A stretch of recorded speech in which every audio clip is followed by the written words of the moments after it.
وعلیکم السلام ورحمۃ اللہ وبرکاتہ۔ بسم اللہ الرحمن الرحیم۔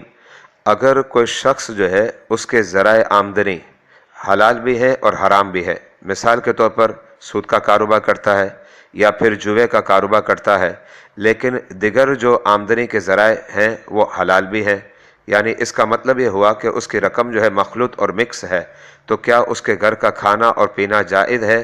تو اس کا جواب یہ ہے کہ اگر رقم مخلوط اور مکس ہے تو اس صورت میں اس کے گھر کا کھانا بھی جائز ہے، اس کے گھر کا پینا بھی جائز ہے، اور اگر وہ کوئی چیز فاتحہ کے لیے دے تو فاتحہ پڑھنا بھی جائز ہے، اور فاتحہ کے بعد اس کا کھانا بھی جائز ہے۔